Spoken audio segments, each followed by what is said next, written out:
सुरजीत जी। राधे राधे महाराज जी।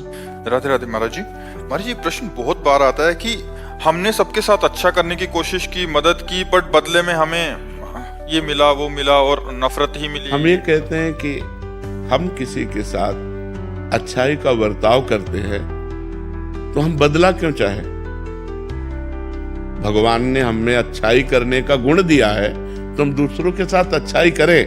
नेकी कर दरिया में डाल। हम ये क्यों देखें कि हम उसको पानी पिलाए, वो हमको थैंक यू बोले, वो हमें धन्यवाद बोले, वो हमारे साथ अच्छा आचरण करे। उसका बुरा स्वभाव है, वो बुरा आचरण करेगा। मेरा अच्छा स्वभाव है, मैं अच्छा आचरण करूंगा तो मुझे कभी दुख नहीं होगा और हम महान बन जाएंगे।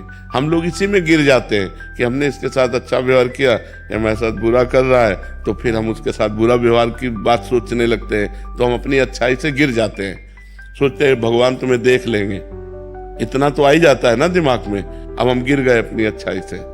अच्छाई तो अच्छाई ही रहनी चाहिए, अच्छाई में बुरा। एक बार एक काशी में गंगा जी में बिच्छू बहती जा रही थी, तो एक अच्छाई करने वाले ने उठाया, बिच्छू ने डंक मारा वैसे, फिर उठाया, फिर मारा। तो एक आदमी ने कहा पागल हो क्या, वो बार बार मार रहा है डंक और आप उठा रहे हो। बोले ये उसका स्वभाव है, बिच्छू का स्वभाव है डंक मारना, और मेरा स्वभाव इसे बचाना, मैं इसे बचाऊंगा।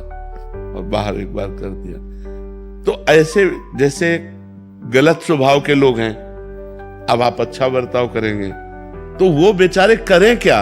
उनके पास सामग्री इतनी है, वो आपकी अच्छाई का उत्तर बुराई से देंगे।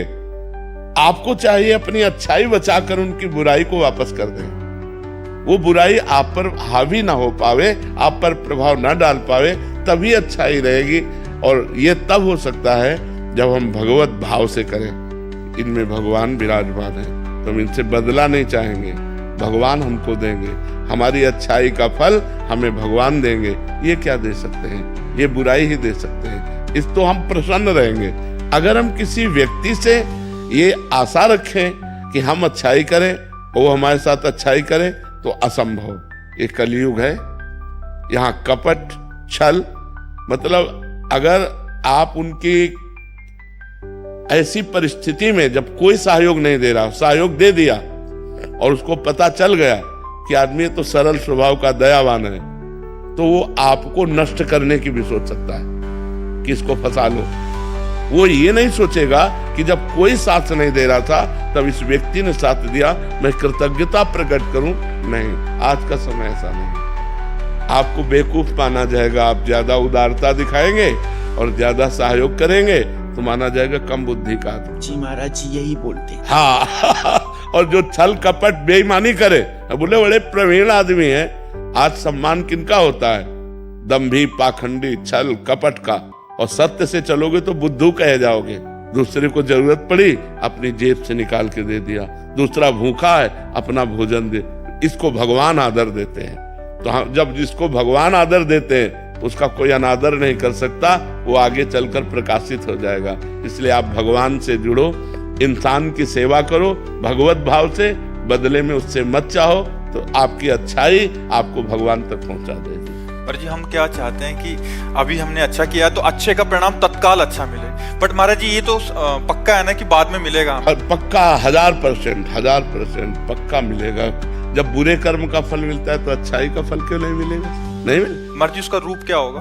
वो इससे अच्छा होगा। जैसे हमने इनको संकट विपत्ति में सहयोग किया, तो हमारे जीवन में संकट विपत्ति जब कभी आएगी तो उस समय भगवान सहयोग करेंगे। और सबसे बड़ी बात होती है, भगवान प्रसन्न हो जाते हैं। और जिस पर भगवान प्रसन्न हो जाते हैं उस पर सुर नर मुनि सब प्रसन्न हो जाते हैं। फिर उसका मंगल ही मंगल होता है, वो कभी समस्याओं में नहीं फंस सकता। देखो हम लोगों की एक अहम वृत्ति है जो इतना तो चाहते हैं कि भले आप हमारे बदले में कुछ ना करें, लेकिन मुंह पर इतनी बड़ाई तो कर दें। इतना कान सुनना चाहते, ये भी हटा दें, ये भी इच्छा हटा दें। वो बोले ना बोले, नेकी कर दरिया में डाल, मंगल हो जाएगा तुम्हारा। भगवान प्रसन्न हो गए तो सब बात बन जाएगी। महाराज इससे संतोष हो रहा है कि बाद में तो अच्छा होगा? बहुत अच्छा होगा, बहुत अच्छा होगा। ये जो आप कर रहे हैं सरकारी बैंक में जमा हो रहा है। जैसे आप किसी को दवा दिला देते हैं, किसी की विपत्ति में सहयोग कर देते हैं, किसी को भूख मिटा देते हैं, किसी को, वो बोले ना बोले लेकिन मालिक देख रहा है ना, वो हिसाब आपका करेगा, वो हिसाब करेगा तो बहुत अच्छा करेगा। इसलिए हमें संसार से नहीं, संसार के मालिक से जुड़े रहना चाहिए और ये सब कार्य संसार के मालिक को समर्पित करना चाहिए कि आपकी प्रसन्नता के लिए मैं कर रहा हूं, बढ़िया बात बन जाएगी। वही कार्य कर्म बन गया और वही कार्य कर्म योग हो गया। जो भगवान को समर्पित कर दिया गया वो कर्म योग हो, कर्म योग भगवान की प्राप्ति कराता है। और जिसको भगवान मिल गए तो फिर क्या दुर्लभ रह गया, सब आनंद मिल जाते हैं। कवित्री डॉक्टर शुभम त्यागी जी। राधे राधे महाराज जी। राधे राधे महाराज जी। महाराज जी, इसी को हम दूसरे ढंग से, महाराज जी ये तो हो गया अच्छाई करने वाला, इनका प्रश्न है अभी दूसरे ढंग से महाराज जी इसको। महाराज जी सरल जो आपने अभी बताया महाराज जी, सरल सीधे व्यक्ति को संसार में कष्ट सहने पड़ते हैं पर चालाक व्यक्ति संसार में सुख पाता है, सफल हो जाता है। नहीं, महाराज जी, सफल नहीं होता, ये गलत शब्द है।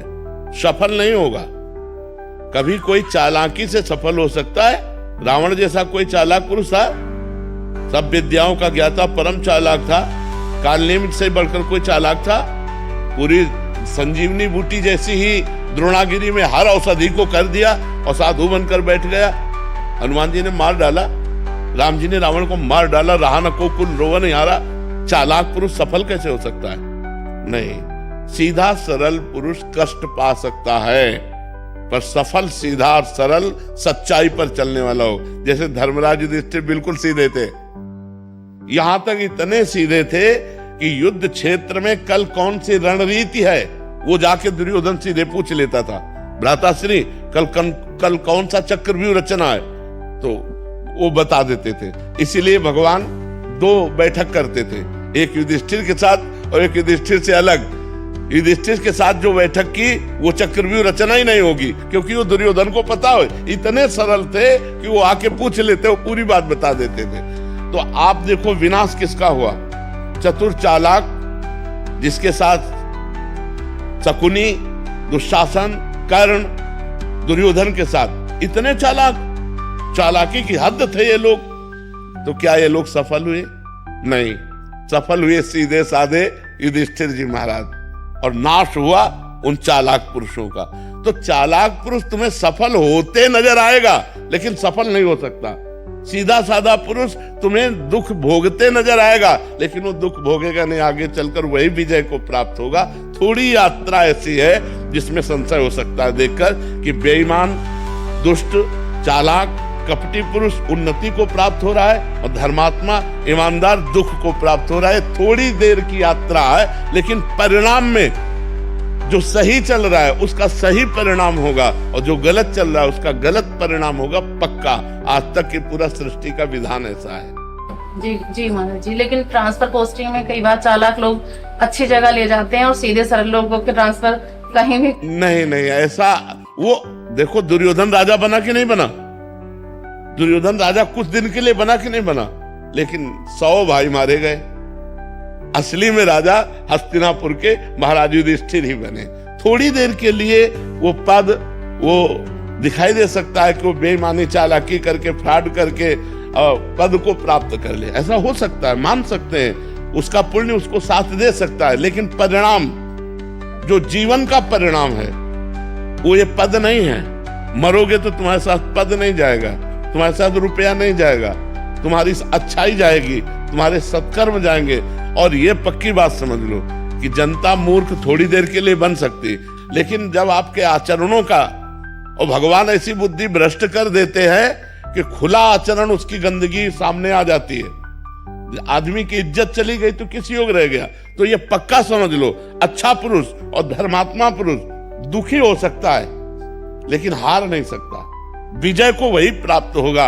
यत्र योगेश्वरा कृष्णो यत्र पार्थो धनुर्धरा तत्र श्री विजयो भूतिर ध्रुवा नीतिर मतिर्मम। ये निश्चित बात है, जहां धर्म है, जहां भगवान है, वहां विजय जरूर होगी। थोड़ी देर के लिए, अब जैसे 12 वर्ष का वनवास, 1 वर्ष का अज्ञातवास महाराज युधिष्ठिर को हुआ, इतने धर्मात्मा होते हुए, और ये दुष्ट लोग मौज उड़ाते रहे, लेकिन परिणाम में महाराज युधिष्ठिर ही चक्रवर्ती सम्राट बने और 100 के 100 कौरव मारे गए।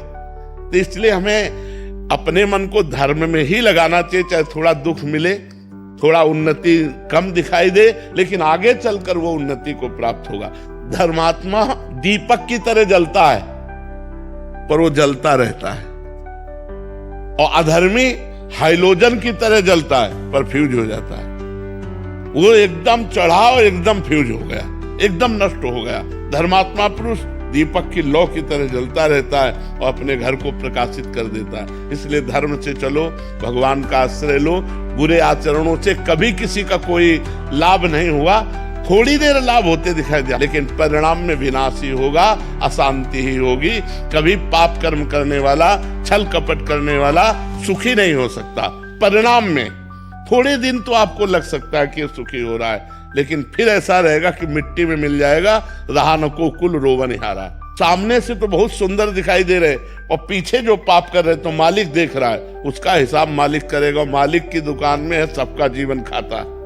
पाई भर का भी चूक नहीं होती हमारे मालिक से, एक एक बात का हिसाब होता है। अगर हमने अंगुली भी उठाई है तो उसका भी हिसाब है कि क्यों उठाई और कैसे उठाई। परमात्मा सबको देख रहा है, इसलिए ये मत दे जानो कि कोई देख नहीं रहा है, हम अच्छाई कर रहे हैं, हमें बुराई पर बुराई मिलती चली जा रही, कोई हमारे देख नहीं। परमात्मा देख रहा है। और जो एक है कि मैं छल कपट बुराई से बढ़ रहा हूं, तो देख लेना तुम नष्ट हो जाओगे। जैसे किसी को दो आदमी हाथ और पैर पकड़कर ऊपर 7वें खंड में ले जा रहे हो, वो सोचे मैं बड़ी मौज से जा रहा हूं, मौज से ले जा रहे हो, ऊपर से पटकने के लिए ले जाया जा रहा है। ऐसे पापी आदमी यदि बढ़ोतरी को जा रहा है तो समझो उसका नाश होने वाला है, और धर्मात्मा पुरुष दुख मिल रहा है तो समझो अभी ऊंचाई पर चढ़ेगा।